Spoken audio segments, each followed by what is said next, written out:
أن محمدا عبده ورسوله اللهم صل وسلم وبارك على سيدنا محمد وعلى آله وأصحابه والتابعين إلى يوم الدين أما بعد.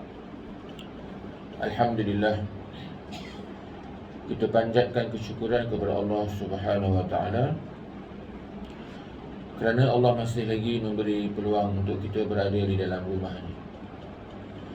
Dan juga kita bersyukur kepada Allah Subhanahu wa taala dengan sebanyak-banyaknya kerana Allah masih lagi memberi peluang kepada kita untuk terus hidup, untuk terus menyedut udaranya, untuk terus berbakti kepadanya. Dan saban hari kita mendengar berita kematian, selalu kita dengar dalam WhatsApp, perginya kaum kerabat kita ke, saudara mara kita ke, ataupun kenalan-kenalan kita setiap hari. Malah ramai juga tok guru kita yang dah pergi awal. Dan sebenarnya kita ni menunggu giliran untuk dipanggil oleh Allah Subhanahu wa taala.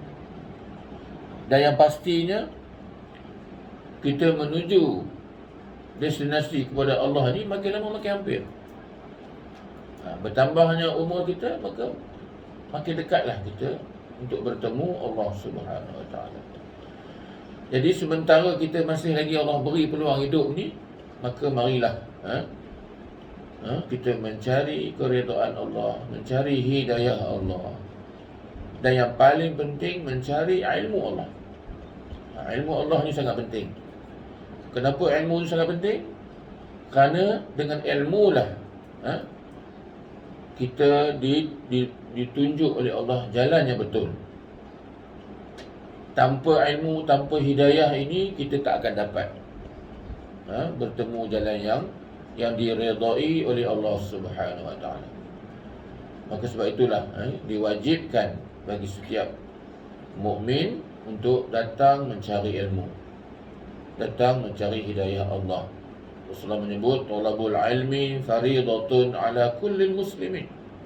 Menuntut ilmu ni wajib bagi setiap individu muslim, sama ada ianya lelaki ataupun perempuan.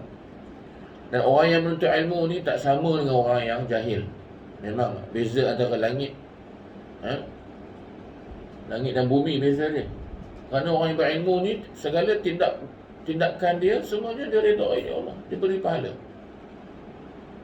Orang jahil pula, apa yang dia buat semuanya dimurkai oleh Allah Subhanahu wa taala. Yang itu yang kita takut. Saya sebenarnya mengingat diri saya sebenarnya, bahawa kita mestilah melakukan ataupun hidup atas muka bumi ini mestilah dengan ilmu.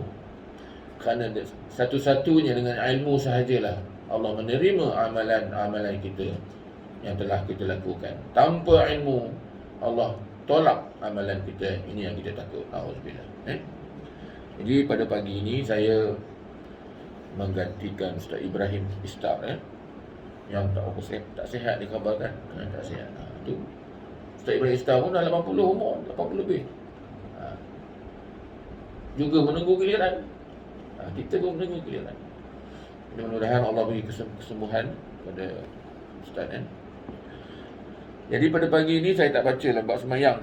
Kita ganti orang ni sebab tuan-tuan pun tak ada bawa kitab. Saya ambil kitab ni, Amal Jama'i.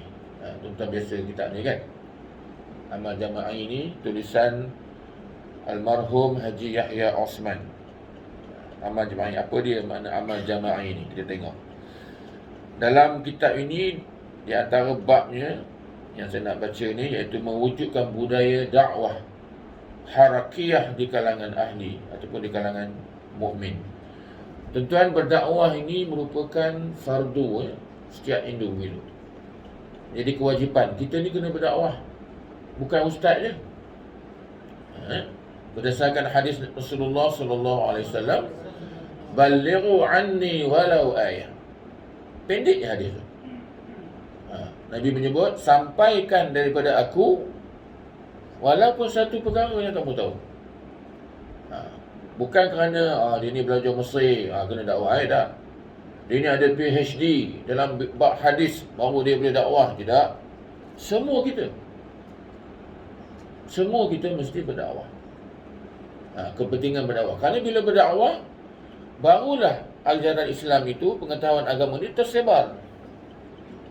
Para sahabat, tuan-tuan, para sahabat, bila Rasulullah beri kuliah, Rasulullah beri tazkirah, sahabat duduk di depan.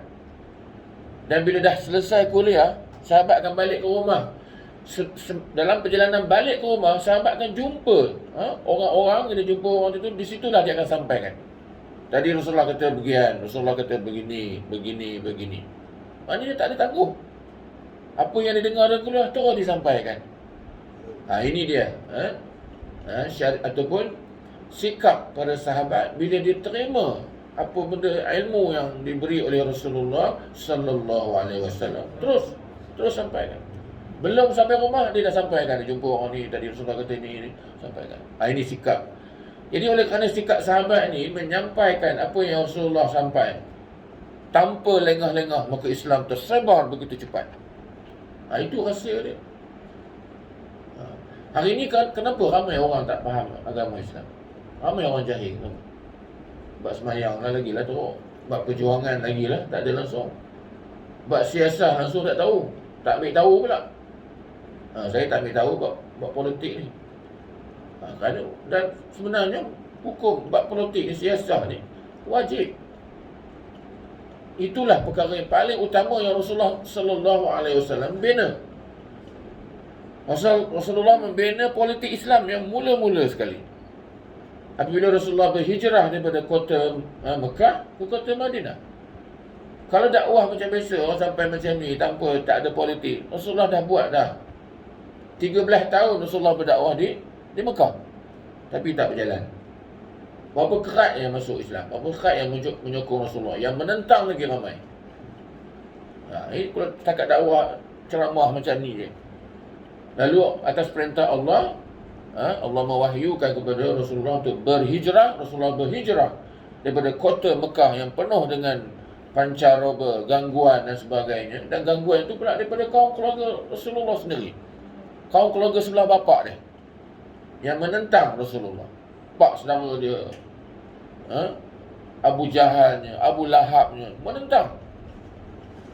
Rasulullah tak boleh nak berdakwah. Jadi bila Rasulullah diberi hidayah ataupun diwahyukan untuk berhijrah ke kota Madinah, di situlah Rasulullah mendapat sokongan. Kerana di Madinah itu adalah tempat di mana Rasulullah diberi dukungan dan sokongan, terutamanya kaum Ansar dan Muhajirin. Rasulullah diberi sokongan. Jadi Rasulullah ada sokongan, ada kuasa. Kuasa ni sokongan. Bila ada sokongan, Rasulullah dilantik menjadi ketua negara Madinah yang pertama. Rasulullah ada kuasa. Jadi di situlah mula dakwah Rasulullah. Jadi bila Rasulullah ada kuasa, barulah Rasulullah mengarahkan, ketika Rasulullah mempunyai governor dia, hantar ke seluruh dunia untuk berdakwah. Maka tersebarnya Islam. Jadi nak ceritanya, kita semua ni kena menjadi pendakwah. Sebab itu kalau orang yang ada ilmu lebih sikit, dia pandai sikit ilmu dia, cara penyampaian dia, ambil tauliah. Saya dulu tak ada tauliah, ambil tauliah. Tauliah mengajar ni, sebab oleh kerana negara kita ni memerlukan tauliah nak mengajar ni. Tak boleh cakap sebarangan. Kalau kita tak apalah, tapi kalau nak secara terbuka macam ni, kena ada tauliah. Jadi tuan-tuan ambil lah tauliah. Saya yakin tuan-tuan ni dah lama mengaji ni, 20 tahun, dia ada 30 tahun mengaji. Orang ni dengar kuliah. Maknanya banyak benda ngaji, banyak benda tahu kan. Bukan satu je. Jadi kena nak sampai tu yang kita tak boleh buat. Jadi kalau kita tak sampai ke ilmu Allah ni, dikuatiri, dimurkai oleh Allah. Tak kira lah kalau kita tak boleh nak bercakap secara berdepan, kita cakap kedai kopi pun tak pun boleh je. Sambil minum, cakap lah, pompa cenawak, mesti minum kopi tu. Padahal orang seorang ni kawan di depan berdua je. Jadilah, kerana wajibnya menyampaikan ilmu Islam. Jadi sebab itu kita semua mesti dakwah. Paling kurang kita, apa yang kita dengar ni, sampaikan kepada kaum keluarga kita. Inilah Itulah menjadi keutamaan dulu. Sampaikan kepada keluarga kita yang tak dapat adik, terangkan. Kerana itulah peranan kita. Jadi saya menggalakkan tuan-tuan pergi ke Majlis Agama Islam dulu tingkat berapa? Tingkat 7. Tingkat 2. Di Jabatan Agama Islam, pejabat mufti tu ambil borang tu dia. Ambil borang mengisi untuk mengambil peperiksaan. Ambil tolian ni kena ambil periksa dulu. Saya ambil mengisi masa sikit lah pengalaman saya lah. Jadi pergi ambil pejabat agama tu, dia tak ada syarat apa-apa tuan-tuan. Siapa-siapa pun boleh ambil. Belajar agama ke, belajar sekular ke, belajar sains ke, apa boleh, datang ambil. Ambil borang, tuan-tuan isi apa maklumat yang diperlukan, hantar. Dan dia akan bila dia akan tengok borang tu, dan dia akan panggil untuk taklimat. Taklimat. Dan kena ambil 7 subjek. 7 madah. Madah ni subjek lah. Adanya sirahnya di situ, fiqahnya di situ, tasawufnya ada di situ, hadisnya ada kat situ. Dan isu-isu semasa ada. 7 subjek. Dan 7 subjek ni mesti lulus. Saya bermula ambil tak lulus pun. Mesti ambil 2 je lulus. Daripada 7 subjek tu, 7 madah tu, semua bab ni lah. Bab agama Islam lah. Bab sejarahnya, fiqahnya, tasawufnya ambil. Cuma masa jawab periksa ni, tuan-tuan kena tulis jawi. Jangan tulis rumi kosong markah. Walaupun jawabnya penuh. Sebab dia tak nak rumi. Kena tulisan jawi. Jadi tuan-tuan, perempuan yang lama mengaji ni, Abang Bidi dah lama mengaji ni, ambil tuan. Jadi bila kita pergi agama tu, dia pergi borang isi dan dia akan panggil taklimat. Dan taklimat itu pula diberi oleh guru-guru yang buat soalan tu. Kalau ada 7 subjek, 7 untuk guru. Akan gila-gila lah, dia macam ada kursus dipanggil. Masa saya tu dia panggil dalam 50 orang, 60 orang panggil kan. Dia ada banyak kelompok, grup-grup. Panggil, bagilah taklimat. Okey tuan-tuan, taklimat tu dia menceritakan soalan-soalan apa yang akan keluar. Mana kita nak baca semua, jenuh. Kalau nak baca fiqah tu luas, ilmu fiqah, sirah lagi luas. Jadi dia bagi skop-skop tu. Dia bentang lah. Dalam setengah jam lah, seorang tok guru terang. Yang buat soalan sirah, dia terang bab sirah. Tuan-tuan baca bab ni, skop-skop ini. Kalau sirahnya, kelahiran Rasulullah lahir di mana, siapa ibu susuan dia. Itu sejarah yang asas-asas lah. Ambil yang tu kan. Tu lepas habis yang sirah pula, guru bab fiqah pula, ustaz lain pula terang. Okey tuan-tuan, fiqah ni kena tahu hukum bab suci ke apa ke. Jadi kita buat catatan. Balik orang baca. Jadi 7 subjek, 7 untuk guru akan bagi taklimat. Dan inilah satunya peperiksaan yang percuma. Tidak ada dalam dunia ni periksa yang percuma, tak ada yuran. Memang tak ada, free. Tuan-tuan datang daftar je, ada makannya, sesi makan. Dia seminar tu pagi sampai tengah hari lah. Ada break, pukul 10 break. Break tu makan free.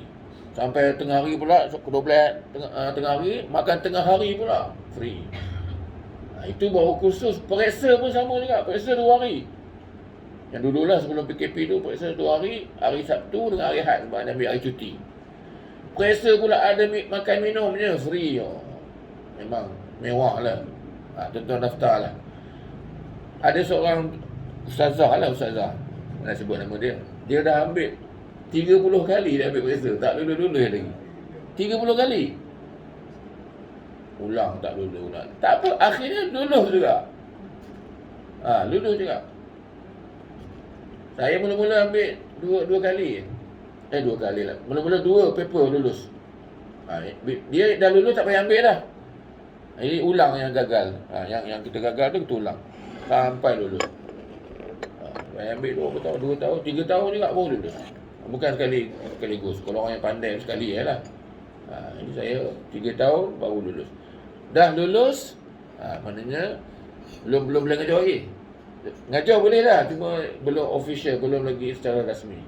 Dia akan ditemuduga pula oleh ahli fatwa Kerajaan Negeri Perak. termasuk mufti ya. Kalau mufti dan ni dia temulega ada 4 orang 5 orang.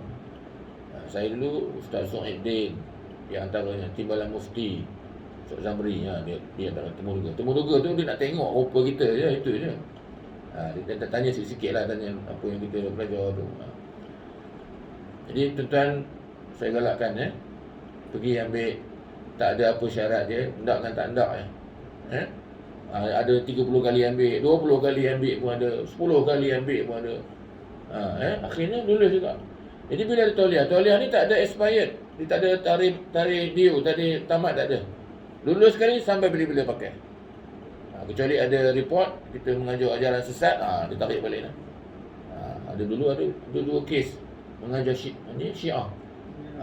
Syiah dan Wahabi yang mengajar benda yang bukan-bukan ni, maka Majlis Ilmu Islam tarik balik tauliah. Tarik tauliah. Dan tauliah ni hanya laku di negeri sendiri. Kalau Perak je, tempat lain kena ambil tauliah sementara kalau nak mengajar negeri lain lah. Jadi saya amat menggalakkan tuan-tuan, jarang orang beritahu ni, saya beritahu. Ambil tauliah. Masa saya ambil tu macam-macam orang, ada yang dah muda, ada orang tua, macam-macam peringkat umur dia. Tak kisah. Dengan kita kata aku ni dah berumur, tak nak ambil. Sebab syarat tu dia memberi keluasan untuk kita berdakwah. Aku tak ada tu kita tak boleh cakap secara open. Boleh jadi ambil lah peluang ni, tuan-tuan pergi ambil. Sekarang ni periksa tengah berjalan, tapi banyaknya guna online kuliah. Dia punya kuliah-kuliah tu, sesi-sesi ceramah tu online. Kawan saya pun ada ambil online. Boleh. Sebab musim PKP ni. Okey. Jadi itu tanggungjawab kita sebagai orang mukmin. Yang pertamanya mestilah menyampaikan daripada apa yang kita tahu daripada Nabi, iaitu Nabi sebut balighu anni walau ayah. Maksudnya sampaikanlah daripada aku walaupun satu perkara yang kita tahu. Dan mengapa kita kena sampaikan? Saya sebut tadi, kerana bila kita menyampaikan ilmu, itulah satu-satu caranya untuk menyampaikan agama Allah, untuk menyebarkan agama Allah. Bila kita tak sampaikan, kita diam, ada ulama kata dia di situ hukumnya boleh jadi berdosa kerana kita menyembunyikan ilmu Allah. Jangan kita sembunyi. Tahu. Kalau paling mudah pun saya sebut tadi, pada keluarga kita ataupun pada kawan-kawan kita masa kita berjumpa, minum ke apa, teranglah. Sampaikan. Itu sikap yang ditunjukkan oleh para sahabat dan juga Rasulullah sallallahu alaihi wasallam. Kemudian kita tengok lagi, dakwah ini merupakan hubung kait dengan kehidupan seharian. Dan bukanlah perkara yang terlalu sukar untuk dilaksanakan. Hanya menyampaikan. Dakwah ni bukanlah satu benda yang amat sukar. Yang penting kita tahu sesuatu. Dan tuan-tuan ni memang banyak benda yang tuan-tuan tahu. Bab sembahyang, sini kuliah, tiap-tiap malam ada. Sikit sebanyak yang kita buat catatan tu, terangkan balik. Dan bila kita terang, baru dia ingat lekat dalam kepala. Bila tak dengar je, kalau saya tanya lepas kuliah atau esok tanya, lupa dah, tak ingat. Jadi cara nak mengingat, dia ulang sampai kan. Sebab itu guru yang mengajar tu, dia bukannya ingat sangat, tapi dah hari-hari terang benda tu diulang-ulang. Ilmu ni tuan-tuan, dia merupakan ulangan-ulangan. Apa yang disampaikan kita, pendakwah hari ni, apa yang Nabi buat dulu. Ilmu yang Nabi sampai pada sahabat tu kan, sahabat sampai pada tabi'in, tabi'in sampai zaman kita ni, ilmu yang sama, ulang. Jadi untuk nak mengingat ilmu ni kena dibuat secara berulang-ulang. Sebab itu saya tak jemu-jemu menasihat tuan-tuan. Bila kita selalu dengar benda tu, kita akan lekat dalam kepala. Dalam bab semayang ke, bab menuntut ilmu. Menuntut ilmu ni penting sebab banyak orang tak tahu. Dia tak tahu kepentingan menuntut ilmu ni. Menuntut ilmu ni, pertama saya sebut tadi wajib. Yang kedua, dia menentukan amalan-amalan kita yang terdahulu diterima oleh Allah ataupun tidak. Kita tak tahu, siapa ada jaminan? Haji ada jaminan tak? InsyaAllah amalan saya terima oleh Allah. Ada jaminan? Wallahualam, semua tak tahu. Saya pun tak tahu. Allah terima ke? Allah tolak. Jadi bagaimana nak nak memberi kekuatan kita ni, insya-Allah Allah terima. Macam mana? Nabi sebut dalam hadis ni. Nabi sebut kata, Nabi kata apa? Ma min 'abdin yatlubul ilma illa kafara ma qablahu atau kama qala. Yang bermaksud barang siapa yang datang mencari ilmu, datang menuntut ilmu. Tuan-tuan ni memang rajin mengaji. Tiap-tiap malam tuan-tuan ada sembahyang berjamaah di sini. Alhamdulillah. Dah rajin mengaji pula. Nabi sebut, orang yang rajin mengaji, rajin datang menuntut ilmu, maka Allah hapuskan kafara ma qablahu. Kafara ni mana? Hapuskan dosa-dosa kejahilan dia yang lalu. Kita ni tuan-tuan sebagai manusia, masuk saya lah, banyak melakukan dosa, terutamanya dosa kecil ni. Dosa kecil ni boleh kita hapuskan. Itu yang pertama. Dosa kecil banyak kita buat. Dosa mata, dosa hati, mereka-reka kan, tengok benda yang bukan-bukan, dengar yang bukan-bukan. Itu dosa. Itu biasa kita buat. Satu lagi dosa yang kita selalu buat, dosa jahil. Jahil apa? Kita buat benda yang kita tak tahu. Dalam ibadat-ibadat kita, sembahyang kita banyak buat silap kan, kita tak tahu, kita tak belajar. Apa lagi? Haji kita pergi Mekah kan, kita tak tahu benda ni kena dam ke tak kena dam ke, kita buat kan, kerana kita jahil. Puasa kita, Nabi sebut puasa seluruh anggota badan puasa. Panca indera puasa, itu puasa yang diterima oleh Allah. Bukan menahan lapar dan dahaga je. Kita ni bila orang kata, jom ni apa, buat ni lah, aku puasa, minum, aku puasa, boleh puasa sunat contoh kan. Kita hanya menahan lapar dan dahaga. Mata tak puasa, telinga tak puasa, kaki, tangan tak puasa, pemikiran tak puasa.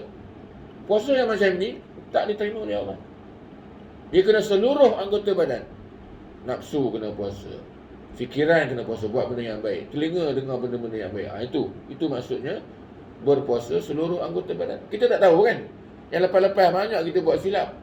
Tapi Nabi sebut hadis yang saya baca tadi, sekiranya kita datang majlis ilmu macam ni, selalu datang, maka Allah hapuskan dosa-dosa kejahilan kita yang lalu. Hapus. Bila Allah hapus, maknanya apa? Amalan kita yang dulu tu macam mana? Allah terima ke tak?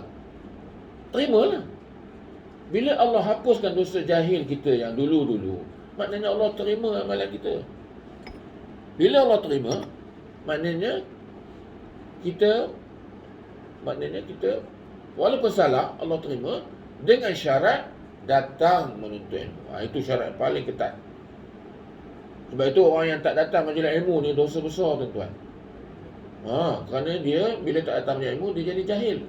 Bila dia jahil, apa benda yang dia buat semua tidak mengikut perintah Allah. Allah tak akan terima ilmu selain daripada apa yang ada di dalam kitab. Orang jahil amalan dia tak diterima, dan orang yang jahil pula dia tidak akan masuk syurga. Orang jahil akan masuk dalam neraka, na'udzubillah. Mengapa orang jahil masuk neraka tuan-tuan? Kerana apa yang dibuat semua tak betul. Semua ditolak. Jadi maknanya mestilah kita buat sesuatu tu dengan cara yang betul. Dan cara yang betul tu datang menuntut ilmu. Jadi walaupun salah-salah, bila kita belajar, baru kita tahu, hari ni tahu 2-3 perkara, betulkan balik. Dulu belajar kan, 2-3 perkara tahu, betulkan balik. Maknanya orang yang menuntut ilmu ni, makin hari makin dia belajar, makin baik dia punya ilmu dia, makin baik amalan dia. Betul tak? Makin baiklah. Dulu silap, betulkan balik. Dulu silap, betulkan balik. Lama-lama sempurna. Lama-lama yang dia buat tu, apa yang Nabi buat? Ini yang paling baik. Jadi itu matlamat belajar ni. Matlamat menuntut ilmunya di akhirnya, di hujungnya, sebelum Allah ambil nyawa kita ni, di hujung-hujung tu Allah menilai yang terakhir umur kita. Maka umur kita tu yang terbaik, yang kita buat amalan yang terbaik berdasarkan ilmu yang kita belajar. Allah tak akan terima ilmu yang buat ikut rasa, ikut rasa-rasa, ikut macam ni ikut, ataupun ikut-ikutan kan. Banyak kita tengok macam budak-budak kan, anak-anak kita, dia sembahyang, dia tak belajar, dia ikut macam mana mak bapak dia sembahyang. Tak apalah, dia belajar, tapi kalau ikut hukum dia, Allah tak terima lagi. Allah hanya menerima amalan seseorang tu berdasarkan ilmu yang dia belajar. Ilmu yang dia belajar itu yang diterima. ikut-ikutan, agak-agak, lagi apa lagi? Ikut nafsu, ikut rasa. Ini semua ditolak. Jadi Allah hanya menerima ilmu yang berdasarkan, amalan yang berdasarkan ilmu. Sebab itulah menuntut ilmu ni di mana-mana kita boleh menuntut ilmu. Sekarang ni lebih luas lagi, ilmu online boleh. Cuma online ni kita tidak mengikut sunnah lah. Sunnah ni mesti berdepan, bertalaki, macam ni berdepan. Kita sunnah bersoal jawab. Tapi boleh juga sekadar nak ambil ilmu tu boleh, dan mesti ditalaki depan guru. Ilmu yang kita dapat dalam media sosial tu boleh. Tapi itu bukan kadang-kadang ilmu tu kita takut silap faham.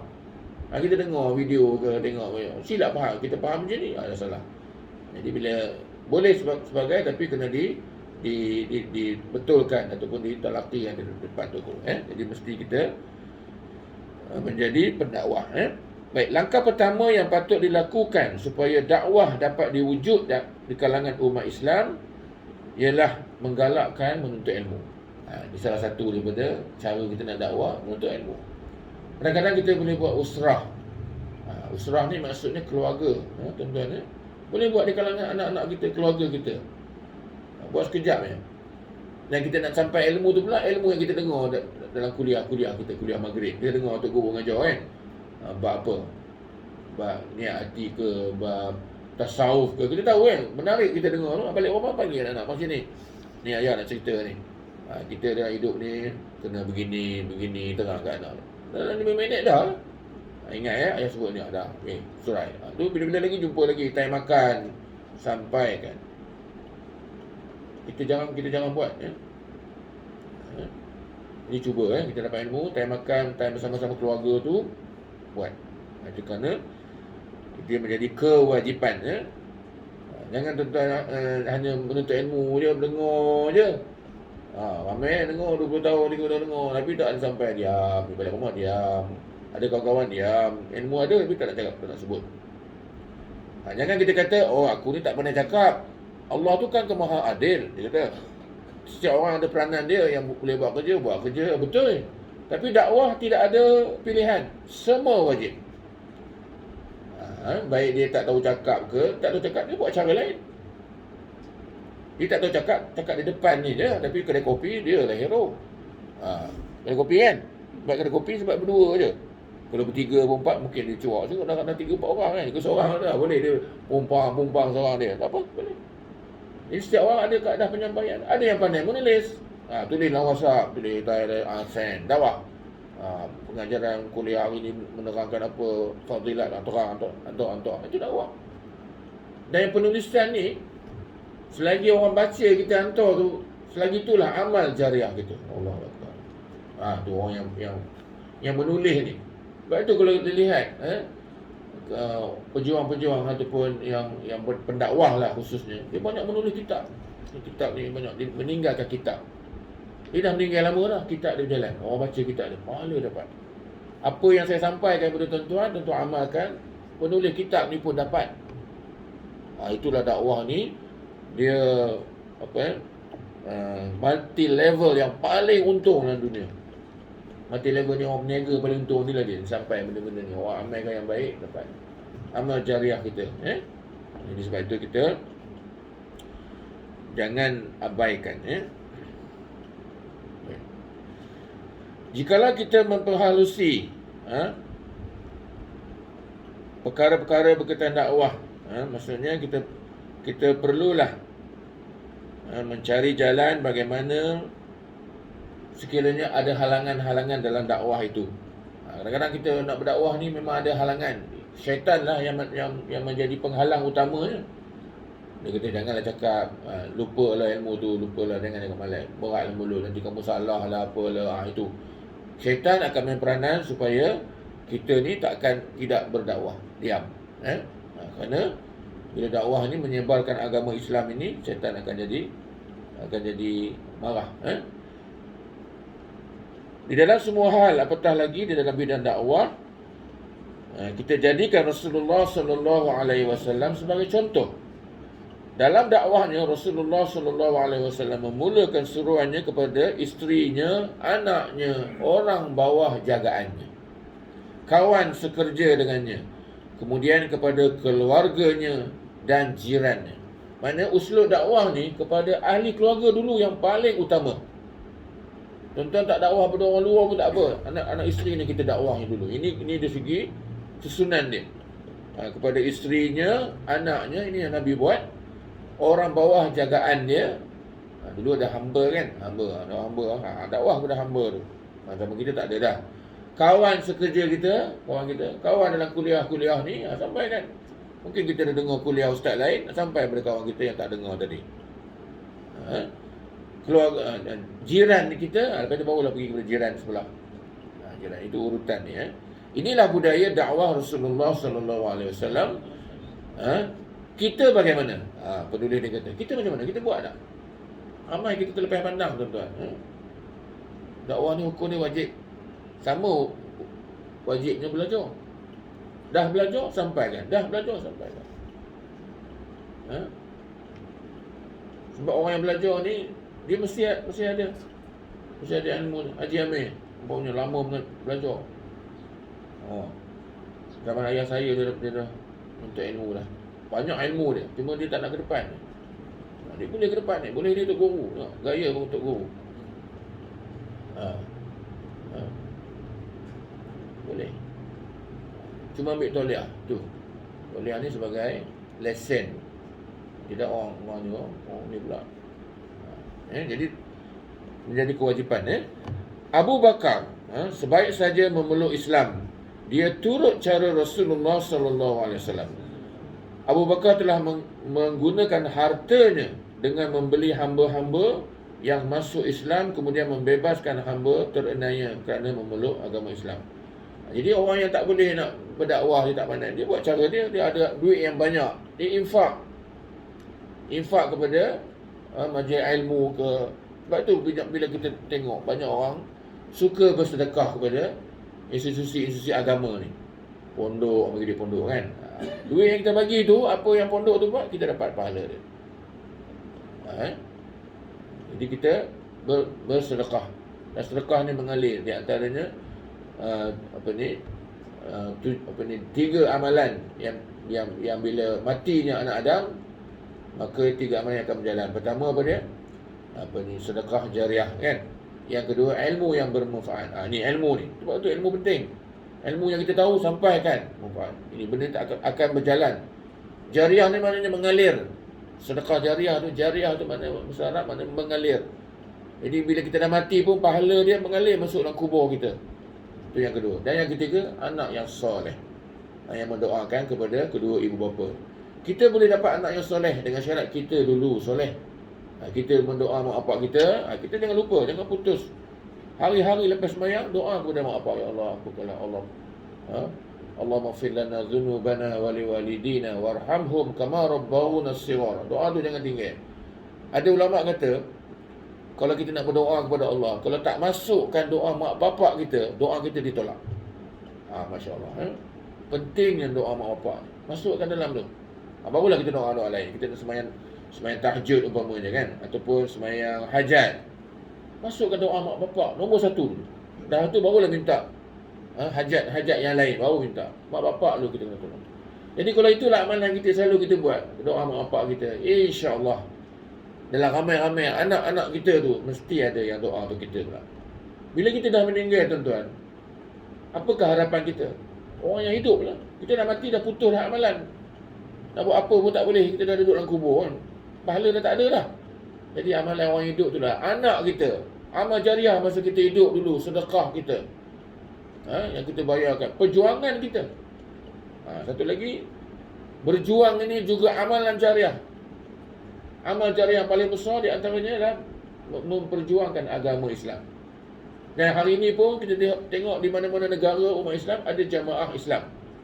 Allah sebut dalam Quran, wal takum minkum ummatun yad'una ilal khair wa ya'muruna bil ma'ruf wa yanhauna 'anil munkar wa ulaika humul muflihun. Surah Al-Maidah. Jadi maksudnya apa? Akan ada golongan itu jamaah yang mengajak untuk melaksanakan Islam. Jadi kita mesti anggotai jamaah tersebut. Jangan buat tak tahu je, jangan dia kata Biar dia lah. Aku atas pagar dah lah, duduk atas pagar je. Tak ada mana-mana. Ada orang cakap macam tu. Bila kita mengajak, marilah kita menyertai perjuangan menegak hukum Allah ni. Tak payah lah. Sama je semua ni. Politik ni sama je, dia kata. Orang ni berkuasa, dia lah cakap betul. Orang ni berkuasa macam tu juga. Sedangkan itu bukan, Nabi tak sebut macam tu. Nabi sebut talzamu jama'atal muslimin wa imamahum. Ini Nabi sebut. Hendaklah kamu menggabungkan diri kamu dalam jamaah bersama-sama kepimpinan dia. Dan masuk jamaah ni hukum dia wajib. Menyertai jamaah Islam, hukum dia wajib. Dan orang yang berada dalam jamaah Islam ni, dia adalah mata rantai perjuangan yang telah ditinggalkan oleh Rasulullah dan juga para sahabat. Rasulullah tu masih hidup, dia apa dia buat? Menegakkan hukum Allah. Itulah dia dakwahnya, pergi jumpanya orang bukan Islam, orang Islam dakwah, jumpa bapa saudara dia Abu Jahal, Abu Lahab, dakwah mari melaksanakan Islam. Dan itulah tugas para nabi dan para rasul. Nabi sebut, Allah sebut dalam Quran, di antara tugas nabi ini adalah menyampaikan, mengajak orang melaksanakan Islam. Wa ba'athna fi kulli ummatin rasulan. Allah bangkitkan pada setiap kaum itu, setiap zaman itu seorang rasul. Tugas dia apa? An ya'budullah wajtanibut taghut. Ini ayat Quran. Itu tugas para nabi. Dia bangkitkan setiap kaum dia. Nabi Adam ada dia punya kaum dia. Nabi Musa ada kaum dia. Nabi itu mengajak an ya'budullah, menyembah Allah, wajtanibut taghut, menjauhi taghut. Taghut ni perkara yang melanggar perintah Allah. Ni taghut. Atau perkara yang luar batasan. Itu tugas Nabi. Ini bila Nabi dah tak ada, sekarang Nabi semua dah wafat. Mula dari Nabi Adam sampai Nabi kita sallallahu alaihi wasallam dah tak ada. Jadi siapakah yang nak ganti Nabi? Al ulama warasatul anbiya. Yang menjadi pengganti Nabi adalah ulama. Disebut oleh sarjana Islam, disebut naubatul minar rusul hirasatid din wa siyasatid dunya bih. Ulama ni pengganti kepada Rasulullah sallallahu alaihi wasallam. Bila dia ganti Rasulullah nak buat apa? Hirasatid din, menjaga agama. Hirasatid din ni menjaga agama. Agama tu agama Islam je, bukan menjaga agama. Jangan salah faham pula. Dengan Hifzuddin pula. Hifzuddin ni menjaga banyak agama. Ini orang salah tafsir juga. Yang dimasukkan Hifzuddin tu menjaga satu agama saja, Islam. Kalau nak jaga agama lain, disebut Hifzu Abdaini. Itu ada dua, lebih daripada dua lah. Itu dia jaga agama. Ini tak salah tafsir, ini jaga agama lain ni. Inilah satu penyelewengan yang amat besar salahnya. Seolah-olah semua agama tu sama, dia kata. Bila mengatakan semua agama itu sama, semua agama itu baik, seolah-olah Islam dengan agama-agama lain itu sama rata. Allah dengan agama Tuhan-Tuhan lain itu sama kedudukan dia. Na'udzubillah, ini syirik. Jangan bukan menjaga satu agama. Hifzuddin wasiyasatid dunya bih, iaitu dan juga mentadbir dunia. Ini ulama menyebut mentadbir dunia dengan agama. Itu misi dia, visi dia. Bukannya di surau kita je nak takbir agama, ataupun di daerah ni kawasan Tanjung Mutan je tak. Dunia ni dia punya misi dia, matlamat akhir dunia ni ditakbirkan agama. Dan itulah peranan kita hidup di atas muka bumi.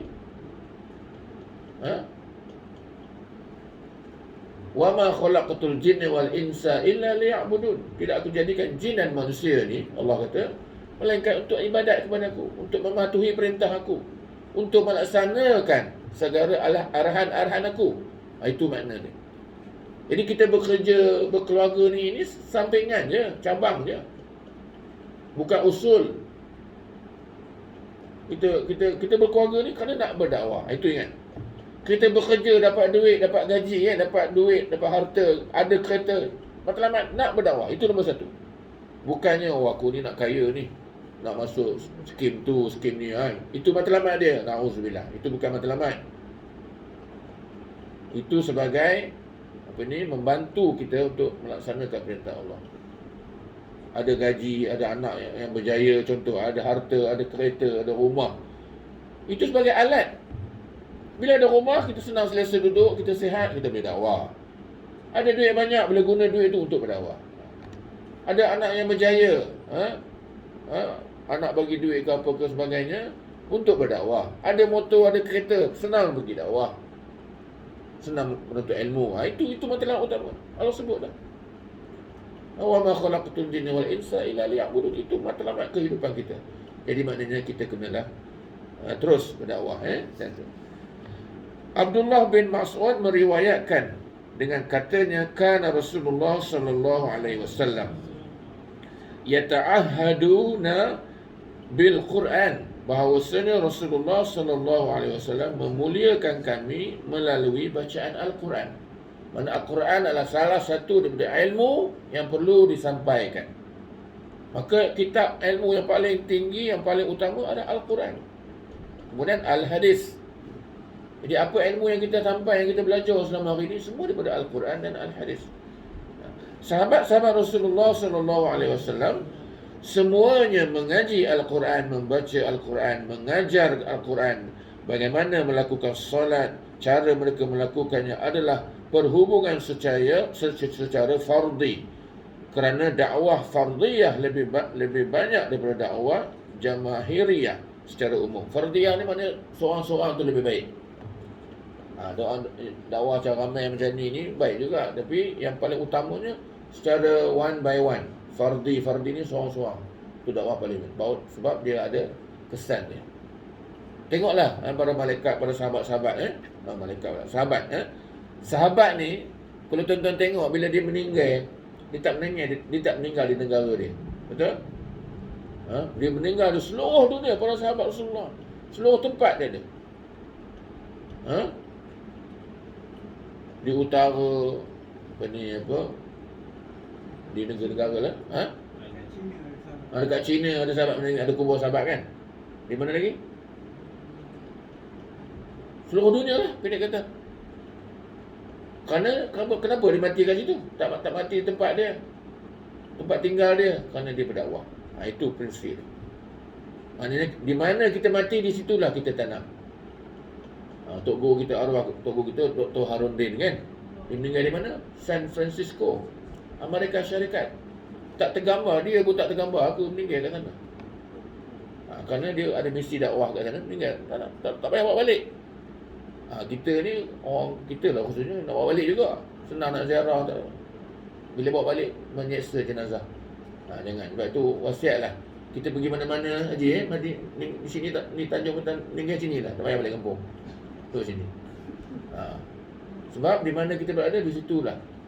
Dan tanam. Kerana mengkebumikan jenazah ni, perkara di antara perkara yang perlu disegerakan.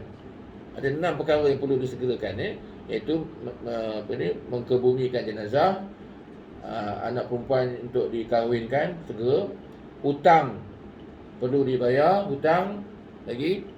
Ini yang keempat. Tak dengar?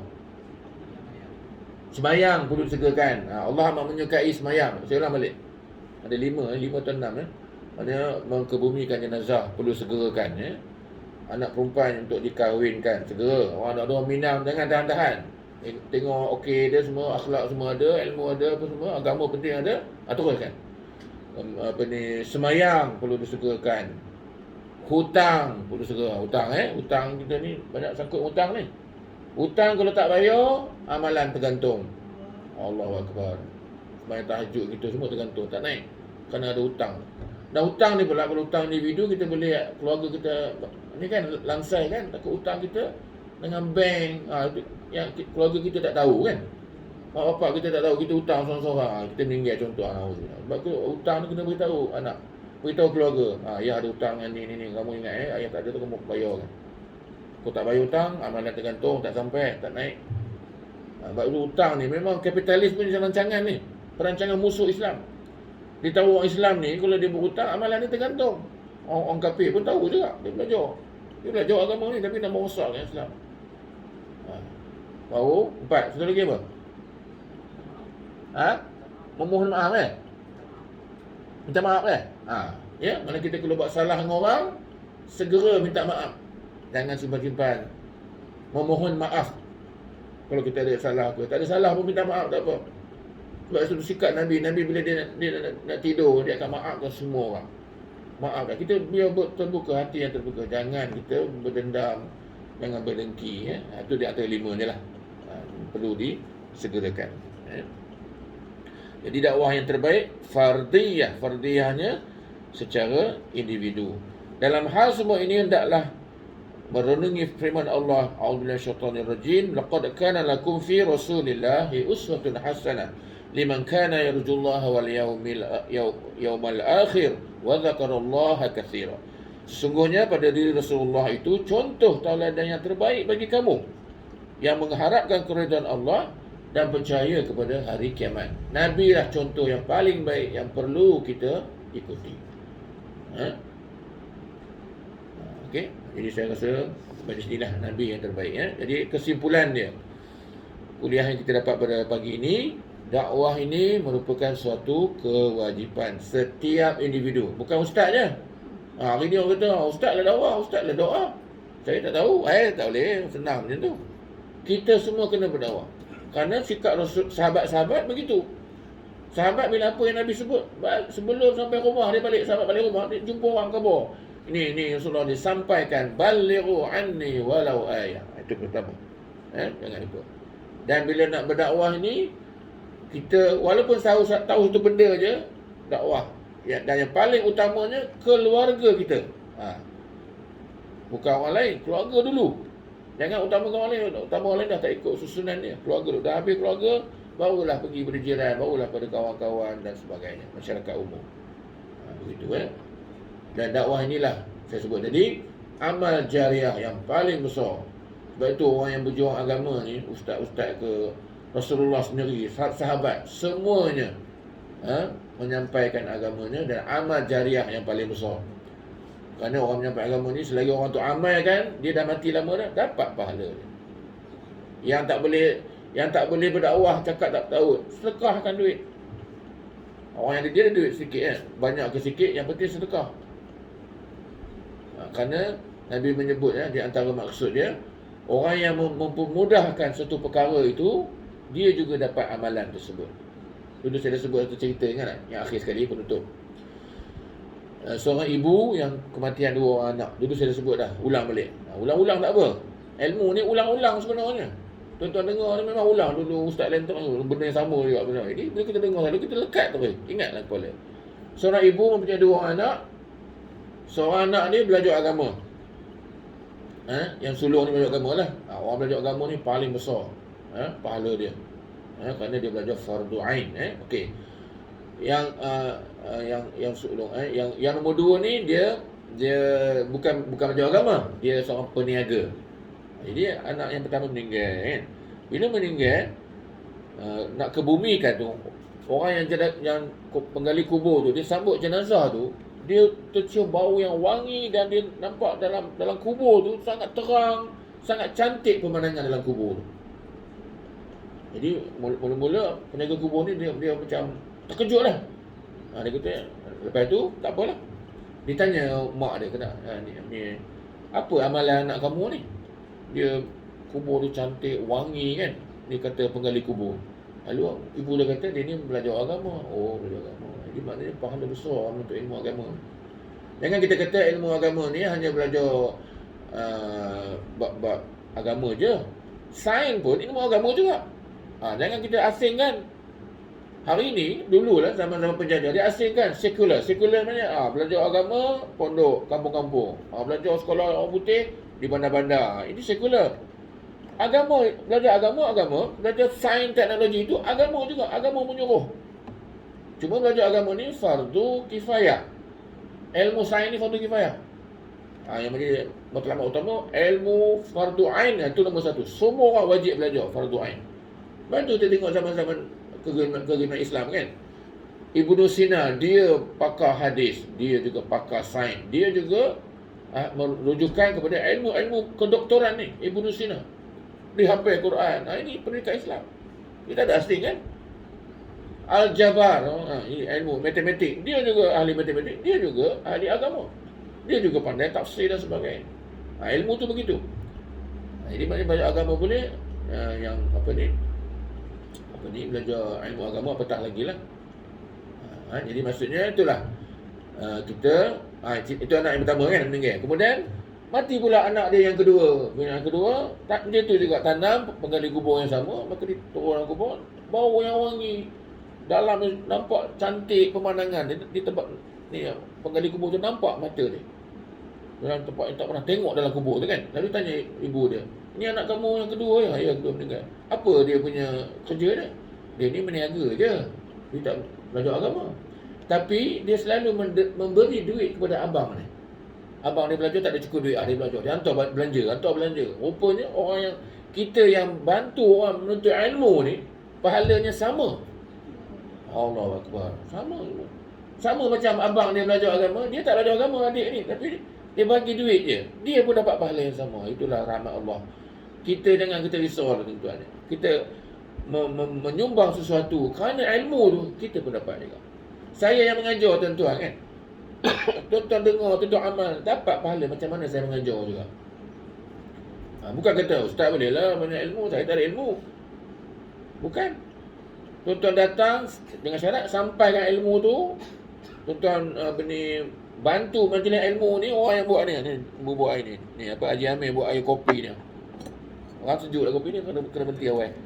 Panas kopi ni dia buat sini. Dia pun dapat. Bila saya sampai ilmu tu, apa yang saya sampai? Kerana dia salah satu menyumbang untuk saya minum ni. Mic ni ada orang sediakan mic dan sebagainya. Semualah. Dia saling melengkapi. Itulah sekadar peringatan untuk diri saya, sekadar memenuhi masa kekosongan ini. Maka teruskanlah kita menuntut ilmu, dan tak ada masa titik noktah untuk kita berhenti ini, melainkan bila Allah panggil kita, Allah cabut nyawa kita, itulah penghabisan, itulah habis. Berhentilah kita mengaji waktu itulah. Selagi kita boleh menyawa bernafas, terus belajar. Itulah pahala yang paling besar. Mudah-mudahan insya-Allah, mudah-mudahan Allah beri rahmat kepada kita, memberi amal jariahnya kepada kita untuk terus mendapat kekuatan untuk menyebarkan ilmu dan juga melaksanakan menuntut ilmu. Sekadar itu dulu, yang baik daripada Allah, yang lemah itu saya sendiri, saya mohon ampun. Aqulu qawli hadza wa astaghfirullahal azim li wa lakum. Assalamualaikum warahmatullahi wabarakatuh.